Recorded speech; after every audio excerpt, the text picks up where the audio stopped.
భూమి శివ చెంప పగలగొట్టి పూరి శివలకి మాత్రమే పెళ్లి జరుగుతుంది అని తేల్చి చెప్పేస్తుంది.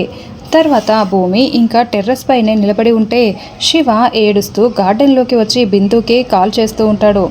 బిందు, నేను ఇన్నాళ్ళు మా భూమి అక్క మన ప్రేమ అనే అంతస్తుని నిలబెడుతుందని చాలా నమ్మాను. కానీ మా భూమి అక్క పూరితోనే నా పెళ్లి చేస్తానని అందరి ముందు చెప్పేసింది అని ఏడుస్తూ బిందుతో ఫోన్లో చెప్తూ ఉంటే బిందు కూడా చాలా బాధపడుతూ ఏడుస్తూ వింటూ ఉంటుంది. అయితే సరిగ్గా అప్పుడే గగన్ ల్యాప్టాప్లో వర్క్ చేసుకుంటూ ఫోన్ మాట్లాడుతూ గార్డెన్లోకి వస్తాడు.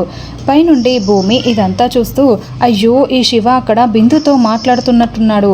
గగన్ బావేమో ల్యాప్టాప్లో వర్క్ చేసుకుంటూ అక్కడే బెంచీలో కూర్చొని ఉన్నాడు.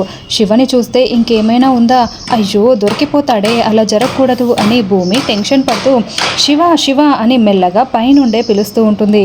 అయితే శివ మాత్రం చాలాసేపు అసలు భూమి మాటలు వినపడకపోవడంతో అలా ఫోన్లో మాట్లాడుతూనే ఉంటాడు. దాంతో భూమినే పరుగులు పెడుతూ కిందకి వస్తూ ఉంటుంది.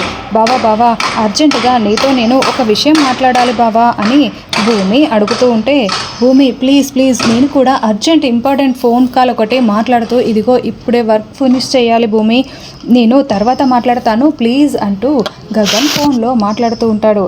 ఒకవైపు భూమి శివని చూసుకుంటూ ఇంకోవైపు గగన్ చూడకూడదని టెన్షన్ పడుతూ తిప్పాలు పడుతూ ఉంటుంది. ఇదేది తెలియని శివ మాత్రం చాలాసేపు చెట్టు దగ్గర నిలబడి అలా ఫోన్లో మాట్లాడుతూనే ఉంటాడు. భూమి మరింతగా టెన్షన్ పడుతూ ఉంటుంది. గగన్కి అడ్డుగా నిలబడి ఉంటుంది.